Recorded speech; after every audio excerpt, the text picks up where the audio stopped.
In our timeline, Scotland never had colonies. The Scottish jurisdiction never left the cold, windswept third of the British Isles. If you think about it, it's kind of strange. The Scots made a huge impact in the British Empire, often being the best regiments, populating enormous parts of the empire, and being some of the best merchants. Scotland's geographic positioning in the North Atlantic makes it ideal for oceanic trade, and if the Portuguese, Belgians, and Dutch had colonial empires, why not the Scots? Actually, there's one exception to the Scots not having a colonial empire. In 1698, William Paterson, the self-made founder of the Bank of England, came back to his homeland of Scotland to try to enrich the poor nation. He knew that Scotland's poor geography would resign it to poverty unless it looked abroad, and so he founded the Company of Scotland to trade with Africa and the Indies. He worked for a while in the Caribbean and was intensely familiar with the region. He saw the opportunity that would later be filled by the Panama Canal, and felt the Scots should control the Panama Isthmus and shuttle goods between the Caribbean and the Pacific to trade with East Asia. They chose the location of Darien in eastern Panama, well removed from the Spanish center of power in the center of the country. The plan was a disastrous failure, mainly because everything that could go wrong did. Much of the money was embezzled by one of Paterson's friends before the mission. During the mission, disease outbreak killed an enormous portion of the population, a hurricane smashed the settlement, supply ships never arrived, the food went rancid because of improper stowing, etc. Also, they did not anticipate the Spanish counterattacks in the settlement, and the colony was plagued by terrible leadership. Finally, the English refused to trade with the colony or give it any aid of any sort. England and Scotland were under a joint monarchy, and England was currently at war with France and allied with Spain, and thus did not want to jeopardize this alliance by recognizing the right of the Scots to settle in Panama. So in this timeline, the opposite happens. Weather is fine, the supply ships arrive on time, and Scotland's best and brightest run the colony. The Scots in our timeline were able to fight off multiple Spanish attacks, but over time, these Spanish incursions would likely grow to the point where the Scots would be unable to fight them off, or the Spanish would simply think it was too hard and give up like so many other pirate bases in the Spanish Empire.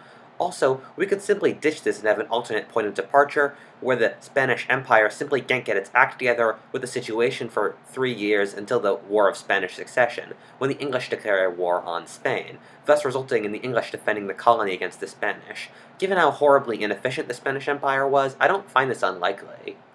So what if the Scots had a colonial empire? How would borders be different? What would the world be like? What would culture be like? That is the question of this alternate history. If the colony was a success, trade would inevitably follow. 3 years after the founding of the colony was the War of Spanish Succession, when basically all of Europe except the French declared war on the Spanish, so they'd have no trouble with trading with the Scots, who'd be infringing on Spanish territory.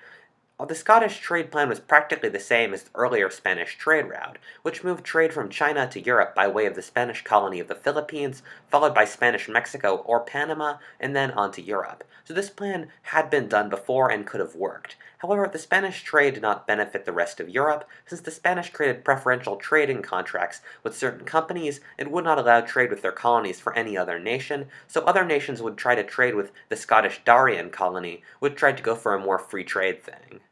In our timeline, the collapse of the Darien colony led to an enormous recession in Scotland, since a quarter to half of all of Scotland's money had been invested in the project, roughly similar to the losses of the Great Depression in our timeline in America. This was one of the major factors leading up to the Act of Union, in which England and Scotland united to form Great Britain. The Act of Union was partially shoved through because the English government bribed the Scottish nobles with compensatory payments for their losses in the Darien scheme. In reality, so much money had been pumped into the Darien scheme that it would have ended up as a bubble even if they discovered the lost city of El Dorado in the jungles of Panama. This is because it wouldn't have been able to turn enough of an enormous immediate profit to justify all the capital it had. But the recession would be nowhere near as bad as the one in our timeline, and in the long run the colony would help the Scottish economy. In our timeline, the Act of Union could only have really happened when it did. The vast majority of Scots were violently against it, while most English were apathetic. The reason it happened was because of the reason above, but also because it was a time when the English were afraid Scotland would become a launchboard for a French invasion of England, since Scotland and France were age-old allies, and Scotland was neutral in the War of Spanish Succession. Also, the worry that the Scottish Parliament would elect the rival Stuart dynasty as their kings, since the Stuarts were of Scottish origin. Even so, in our timeline, the Act of Union only barely passed in the Scottish Parliament. In this timeline, when the Scottish economy being strong from the success of the Darien scheme, the Act of Union would not be passed, and Scotland would remain a separate country under the Union of Crowns with England. As mentioned before, Scotland was not involved in the War of Spanish Succession, since it didn't want to directly go to war with its old ally of France. But in this timeline, to fight the Spanish for their colony in Panama, they would join the allied coalition of England, Holland, and Austria against France and Spain. This would have little effect on the war, but as a small token for its participation in the war, the English would force the Spanish to cede the Darien region to the Scots, the Spanish regime being a joke by the end of the war.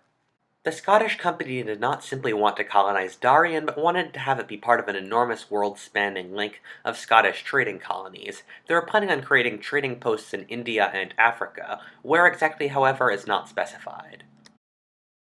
Realistically, almost no European nations were involved in the coast of Africa, and so where exactly the Scots would choose I have no idea. They'd likely get involved in the lucrative slave trade off the coast of Africa, selling slaves to their possession in Darien, and smuggling slaves into the English and Spanish colonies.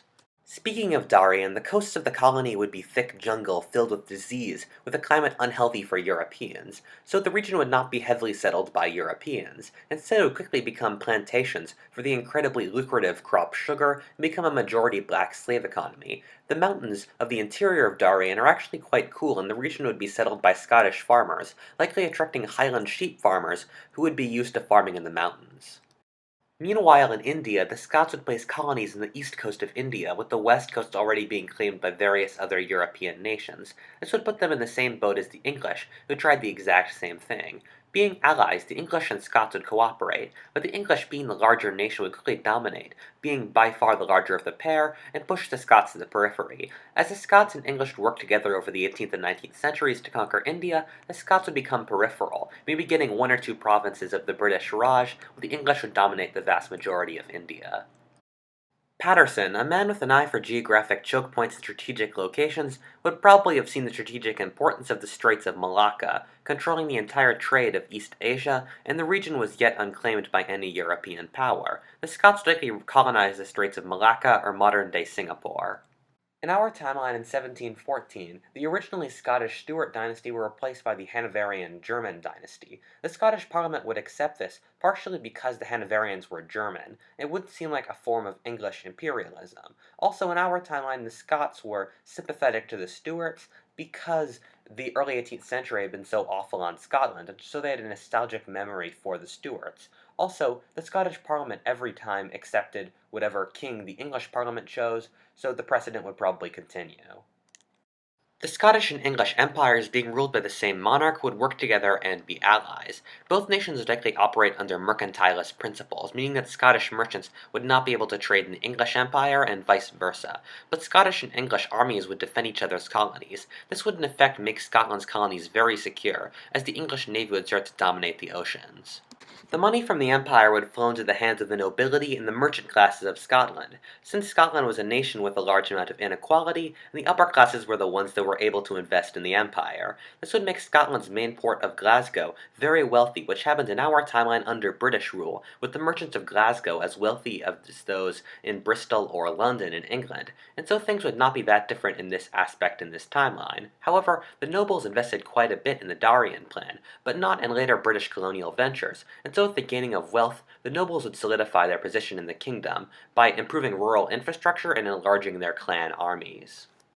In our timeline, for those of you that don't know, Bonnie Prince Charlie was an heir to the British throne whose ancestors had been thrown out of power, and the French tried to reinstate him into power by triggering a rebellion of the Highlanders against the central government. It actually almost worked, with his army getting 40 miles from London before being turned back because a British spy gave him false information about army positions. The French made this gamble because they knew the Highlands were discontented from the Union and that the Recession, and that they could trigger a revolt. In this timeline, with Scotland a wealthy and prosperous nation, the French wouldn't try to trigger a revolt, and Bonnie Prince Charlie would never have landed in England. The defeat of Bonnie Prince Charlie's revolt crushed Highland Scottish culture. The English forces deliberately banned Highland culture, like tartan, bagpipes, and the Gaelic language. This would not have happened in this timeline. Also, the revolt eventually destroyed the Highland social structure. The Highlanders followed a strange form of feudalism where in exchange for paying token rent, men would fight in the clan's armies. When the clan armies were broken and the nobility were anglicized, the nobles saw no reason for why they should keep their peasants as tenants if they couldn't fight in the clan armies. Thus, there was an enormous move to drive the Scottish peasants off their land and replace them with a far more profitable sheep because of the wool trade. This is why the Highlands are so empty today, and why there are 5 times as many people of Scottish descent in the America as there are Scots in Scotland, since the peasants flooded into the colonies. There were two main migrations out of Scotland in our timeline. There were the Lowlanders from South Scotland who migrated to Ulster in Northern Ireland and Appalachian America in the late 17th and early 18th centuries. So likely still happen in this timeline, with Lowlanders migrating to English colonies even before the Act of Union, and with the Lowlanders being native English speakers, and the migration was mainly caused by poverty more than any main political issue. Meanwhile, the second migration was the migration of Highlanders from North Scotland in the late 18th and 19th centuries to South Africa, the northern United States, Canada, New Zealand, and Australia. This was caused by the breakdown of Scottish social structure, and so would not have happened in this timeline. The Highland social structure would likely survive until industrialization, when the expansion of the lowland cities would pull many young Highlanders from the countryside, and the expansion of the speed of travel would mean people would travel more and see more clans and interbreed with other clans, thus breaking down the clan structure. Even so, it would survive in a basic form to the present, even though heavily weakened. Industrialization tends to happen at the same time as the rise of nationalism, and are part of the same process. In this timeline, Scotland would be able to deal with the dual monarchy until nationalism would kick in the 19th century, and they would need to cut ties with the impure English. There are two ways this could happen: the violent, in which they violently drive out the English, or the one in which the English peacefully give them the relative of the current monarch to rule over Scotland. Whichever one would happen depends on whoever happens to be King of England at the time and how clement the English Parliament feels.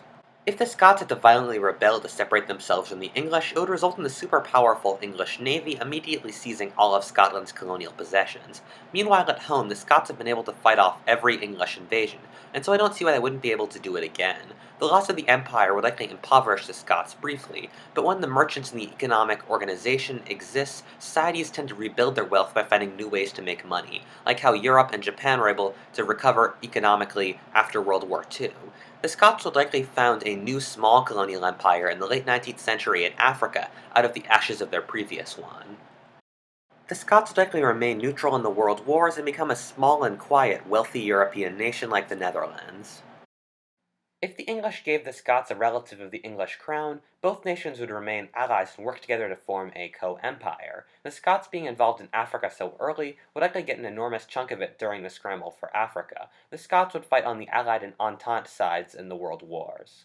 What if all tist? Thank you for watching. If you enjoyed that timeline, please comment or subscribe. And prepare for way too many timelines associated with countries' national holidays. Thank you.